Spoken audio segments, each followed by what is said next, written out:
Tal mãe, tal filha. Essa é uma frase que todo mundo já ouviu em algum momento, quando existe assim uma comparação entre mãe e filha. E essa frase define muito bem as mães e filhas que a gente vai relembrar aqui nesse vídeo, porque elas escolheram seguir exatamente a mesma profissão de suas mães. E é claro, as mamães têm muito orgulho de serem exemplos para suas filhas escolherem o caminho que elas iriam seguir por toda a vida. Tem mãe atriz, tem mãe modelo, tem mãe cantora, tem mãe humorista, tem mãe para todos os gostos. Elas fizeram um trabalho incrível e as suas filhas também. Então pega a pipoca porque essa é mais uma história do fundo do baú. Amizade, aproveita que você tá aí sentadinha, preparado para assistir mais uma história do fundo do baú e já deixa seu like, porque se esperar pro final você esquece. E já aproveita, também segue o canal, porque toda semana quando entra novidades você recebe as notificações. Luísa Brunet é destaque no mundo da moda desde os anos 80. Ela foi uma das modelos mais famosas do Brasil naquela época, participando de diversos concursos de moda, desfiles e também capas de revistas da época, como por exemplo a Manchete. E junto da rainha dos baixinhos Xuxa, elas foram modelos exclusivas da marca de jeans Dijon, uma das marcas mais importantes dos anos 80. Como muitos modelos da época, a Luísa foi para além das passarelas. Ela também atuou em filmes, em novelas e fez uma carreira linda como rainha de bateria em várias escolas de samba do Grupo Especial do Rio de Janeiro. Já há muitos anos, fora das passarelas do mundo da moda, a Luísa se concentrou em ser uma empresária muito bem-sucedida. Em 1988, Luísa desfilou gravidíssima da sua primeira filha, Yasmin. Como filha de uma grande modelo da época, né, Yasmin estava sempre acompanhando a sua mãe nos ensaios e nos trabalhos que ela fazia no meio da moda. Apenas 29 dias de nascida, Yasmin já estreou no mundo da publicidade fazendo uma campanha. E no decorrer da sua infância, ela participou junto da mãe de alguns ensaios fotográficos e essa convivência ali naquele ambiente acabou inspirando muito ela, que aos 13 anos começou oficialmente a modelar. Ela começou ali a carreira sendo assessorada pela mãe e fez importantes desfiles, tanto aqui no Brasil, em uma das semanas de moda mais importantes do país, que é a São Paulo Fashion Week, e também desfilou no exterior para marcas importantes, como por exemplo a italiana Versace. Em 2008, a Yasmin apareceu na edição especial da revista americana Sports Illustrated, que é uma revista voltada para o mundo dos esportes, mas que tem uma edição especial onde modelos, geralmente do mundo inteiro, fazem ensaios fotográficos usando o biquíni. E a modelo que consegue aparecer na edição dessa revista significa que ela está tendo um destaque muito considerável no mundo da moda. Então, para Yasmin, foi uma conquista muito importante para a carreira dela. Aos 16 anos, os pais resolveram emancipar Yasmin para que ela tivesse um pouco mais de liberdade para alcançar voos mais altos na sua carreira. Então, ela foi viver nos Estados Unidos, terminou os estudos lá, foi contratada por uma importante agência de moda e seguiu fazendo muitos desfiles e ensaios fotográficos muito importantes. Assim como a mamãe, a Yasmin também fez sua participação na televisão. Ela participou em 2015 da minissérie Verdades Secretas, fazendo um papel ali bem polêmico, né, de uma modelo que fazia parte de uma agência que falava sobre a temática do book rosa, né, que são as modelos que são agenciadas para fazerem trabalhos fora da moda. E também, seguindo os passos da mãe, virou empresária, criando seus próprios produtos de beleza, investindo ali em uma imagem mais natural, ligada ao veganismo e à proteção ambiental, da qual, aliás, ela é ativista desde a adolescência. Marieta Severo é uma das maiores atrizes do Brasil, com contribuições extensas, tanto no teatro, quanto no cinema, quanto na televisão. Só no teatro, ela já realizou mais de 20 espetáculos. E também se destacou na televisão com papéis em novelas como Que Rei Sou Eu, Laços de Família e eternizou a personagem Dona Nenê do seriado A Grande Família. A Marieta também foi responsável por participar de um dos momentos muito importantes do cinema nacional, que foi a retomada do cinema depois de muitos e muitos anos, né, que o cinema nacional passou por um ostracismo ali entre o final dos anos 80 e início dos anos 90. Ela participou do filme Carlota Joaquina, que ali é considerado um filme que deu uma retomada na importância que o cinema nacional tem para o país. E pela qualidade dramática que ela tem nas suas atuações, ela é extremamente respeitada no seu meio. A Marieta foi casada por mais de 30 anos com o cantor, compositor e escritor Chico Buarque de Holanda, e com ele ela teve 3 filhas, Luísa, Helena e Silvia Buarque, que foi a filha que seguiu o caminho da mãe e também do pai, indo para as artes dramáticas. A Silvia começou ainda muito pequena, participando de musicais que eram inspirados em textos do pai dela, e também foi para o teatro, que foi ali onde exatamente a sua mãe começou, e é um dos espaços onde a Marieta mais se sente confortável e feliz. Inclusive, ela, junto com a comadre, a atriz Andréa Beltrão, são donas de um teatro no Rio de Janeiro, o Teatro Poeira. Não demorou muito e a Silvinha também foi para o cinema e estreou na televisão em meados dos anos 80. Ela fez alguns papéis em várias novelas no decorrer dos anos 90 e 2000. A última participação dela foi em uma série da Globoplay sobre a vida do Betinho, onde ela vive a mãe do Betinho. E a Silvia, ela não é uma atriz tão conhecida, né, como a mãe dela ficou, ela não é tão famosa quanto os pais, mas ela já falou várias vezes em entrevistas que ela não fica triste com isso, que nem uma coisa que incomoda ela, que ela até prefere não ser uma celebridade, que ela tem mesmo muito amor pela arte e é pra isso que ela se dedica. Ela não faz questão nenhuma de ser famosa, mas sim de exercer com muita responsabilidade a arte dela. A humorista Heloísa Perricet já garantiu boas risadas para o público brasileiro, seja vivendo uma das suas personagens mais icônicas, que é a Dona Tati, da Escolinha do Professor Raimundo, como também no teatro, em uma parceria muito bem sucedida e de muitos anos com a sua grande amiga Ingrid Guimarães, na peça Cócegas.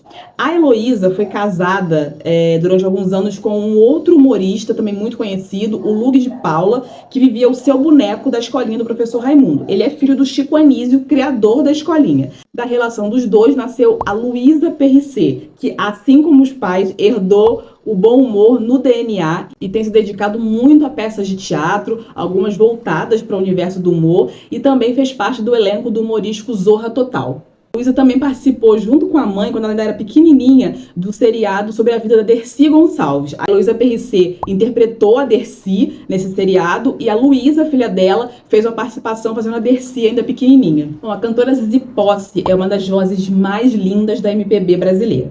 Com certeza, para você que é noveleiro, né, ou que se interessa um pouquinho por novela, já deve ter ouvido a canção Per Amore, que foi o tema da novela Por Amor de Manuel Carlos, de 1998. Essa música ficou eternizada na memória de quem assistia muitas novelas nos anos 90 e até hoje é uma das trilhas sonoras de novelas mais icônicas.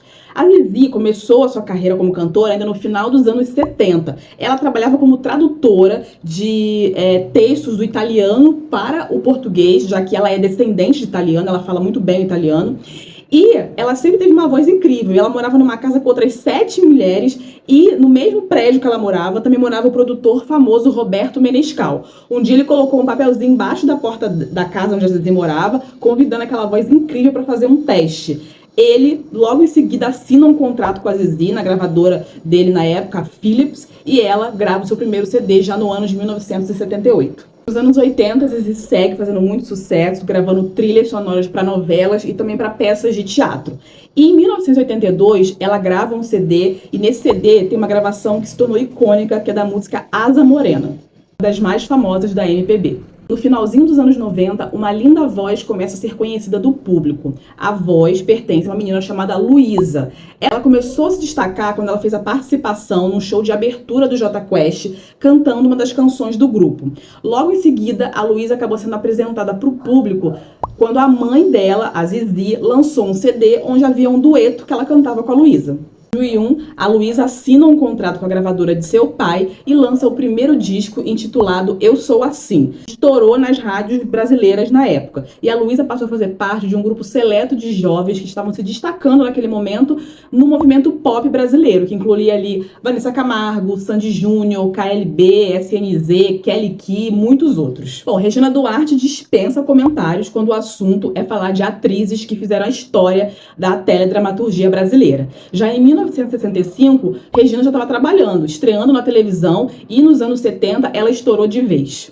O fenômeno que a Regina se tornou seguiu por toda a década de 70, 80, 90 e início dos anos 2000. Os principais personagens dela, assim, das mais marcantes, em telenovelas a gente tem Roque Santeiro, Vale Tudo, a icônica série Mulher, as 3 novelas de Manuel Carlos em que ela viveu a icônica personagem Helena. Ela é a atriz que mais vezes representou essa personagem do autor.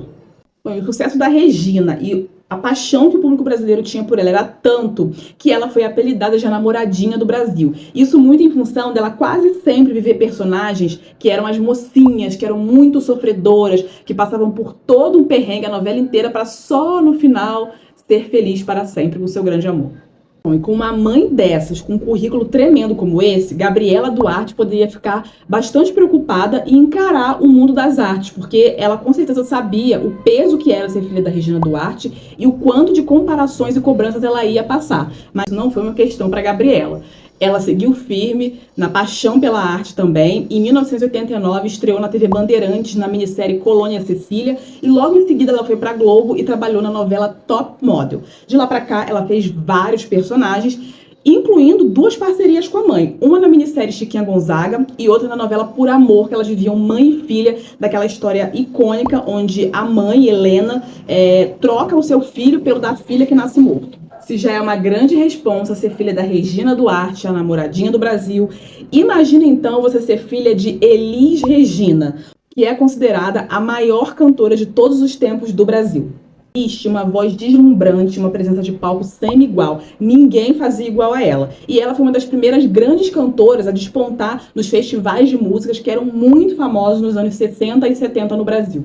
Interpretou grandes compositores durante o seu tempo como cantora, como Chico Buarque, Tom Jobim, Belchior, e ela tinha uma presença de palco, um sorriso, um timbre, um jeito de interpretar as canções que encantava as pessoas ficavam assim simplesmente hipnotizadas quando ouviam ela, além de ter sido uma mulher muito atuante e militante na época em que viveu. Bom, e não bastava ela ser só incrível, né, um acontecimento. A Elis me vai lá e pare um outro acontecimento. A sua filha Maria Rita Mariano, do seu casamento com o maestro César Camargo Mariano. Maria Rita é a filha mais nova da Elis, que antes tinha 2 meninos. Só que a Maria Rita ela não teve muita oportunidade de viver com a sua mãe, porque 5 anos depois do seu nascimento, a Elis faleceu depois de ter sofrido uma parada cardíaca super jovem. E a Maria Rita viveu no exterior durante muitos anos com o pai e com o irmão. Ela já falou em entrevista que ela demorou muito para se decidir a entrar no mundo da música, porque ela sabia da responsabilidade que ela carregava de ser a única filha mulher da maior cantora que o Brasil já teve. Mas ela sabia que esse era o destino dela e que não ia ter muito como fugir. Mas ela só realmente começou na carreira musical lá pelos 24, 25 anos. Lançou como cantora no início dos anos 2000 e lá em 2003 ela lançou o seu primeiro CD que vendeu absurdamente bem. E além de tudo, a estreia dela foi anunciada no Jornal Nacional, o que não é algo muito comum de acontecer, porque o jornal, ter um espaço na grade do jornal é muito raro, muito difícil não lembrar da Elis quando se ouve e se vê a Maria Rita cantando no palco. Ela não é uma cópia da mãe, ela é muito autêntica, muito original, ela construiu a própria carreira, mas assim, é indescritível para quem, mesmo para quem não nasceu na época da Elis, que só nasceu muitos anos depois, mas teve a oportunidade de ver vídeos e apresentações dela, de ouvir as músicas dela, é inegável que o timbre de voz delas é muito parecido e que as pessoas, quando olham para Maria Rita, lembram da mãe, né? Mas a Maria Rita tem uma carreira super independente e muito bem sucedida, inclusive ela é ganhadora de 8 prêmios Grammy. Então, Glória e Cléo Pires não poderiam faltar nessa lista de mães e filhas que seguiram a mesma profissão, né? Talvez elas sejam a mãe e filhas mais famosas e reconhecidas da nova geração também. Glória é simplesmente um ícone da televisão brasileira e também do cinema nacional. Ela é filha do humorista e diretor Antônio Carlos e sempre acompanhou o pai desde muito pequenininha ali, estava rondando ali nos estúdios, nesse meio artístico, e ela com seus 4, 5 anos já começou a atuar. A Glória cresceu aos olhos do público, né? E era nato que ela era extremamente talentosa e a evolução dela como atriz foi vista por todo mundo que curtia muito novela. Ela fez papéis muito importantes e icônicos em novelas como Dancing Days, Vale Tudo, Ruth e Raquel de Mulheres de Areia, Anjo Mal e muitas outras. E ela se tornou mãe, né, também no decorrer do tempo, e os filhos também acabaram tendo esse contato com a arte, né? Todos eles, de alguma forma, se contagiaram um pouquinho, tanto com a contribuição da mãe, quanto dos pais dos filhos dela. E a Cléo, ainda pequenininha, fez uma participação junto com a mãe na série Memorial de Maria Moura. A Cléo vivia a mesma personagem que a Glória, só que na primeira fase, né, quando a Maria Moura era ainda criança.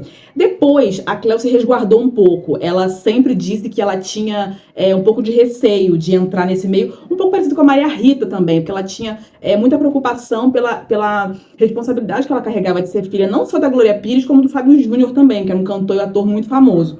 E ela tinha essa preocupação de ser cobrada, né, de ser parecida, de ter o mesmo talento e competência dos pais. Então ela demorou muito para aceitar convites, inclusive ela rejeitou vários convites que foram feitos por autores muito importantes. Mas, no ano de 2003, ela resolveu aceitar o convite da cineasta brasileira Monique Gardenberg para fazer parte do elenco do filme Benjamin, que foi inspirado na obra de Chico Buarque. O filme foi um sucesso, apresentado em vários festivais internacionais e abriu, né, o interesse dos outros autores para a Cleo. Ela foi convidada logo em seguida para fazer o remake de Cabocla, só que ela recusou o convite porque ela não queria ser comparada com a mãe, porque na primeira versão de Cabocla, a personagem principal foi vivida pela mãe dela, Glória Pires. E aí depois ela recebeu também outros convites para fazer outras novelas, mas ela foi recusando, até que em 2005 ela resolveu dizer sim para o convite feito pela autora Glória Pérez para viver a ninfeta Lurdinha na novela América, que enlouquecia a cabeça do tio Glauco, vivido por Edson Celulari. Pra cá, a Cleo se tornou um ícone pop, né? Além de ter feito muitas novelas, ter também feito cinema, ela virou cantora, que era uma coisa também que ela já se dedicava desde muito novinha, mas ela também não se sentia muito encorajada em assumir esse lado cantora. Mas ela já gravou CD, gravou videoclipes e também se tornou uma grande influenciadora. As mães com certeza têm muito orgulho desses filhos, né? Porque eles tiveram os caminhos facilitados por elas, né, por elas terem aberto as portas antes para eles, mas eles souberam fazer um bom trabalho e construir a sua própria imagem, sua própria história. Não ficaram só ali grudados no que os seus pais, no que as suas mães fizeram. Eu queria que você me falasse aqui nos comentários se você lembra de outras mães que também têm filhos famosos que seguiram a mesma profissão. Claro que tem uma lista enorme, né? Eu aqui separei algumas das mais conhecidas, né, de áreas diferentes, mas me conta aqui se você lembra de outras mães e filhas ou filhos também que seguiram a mesma profissão. Recordar é viver. Beijinhos!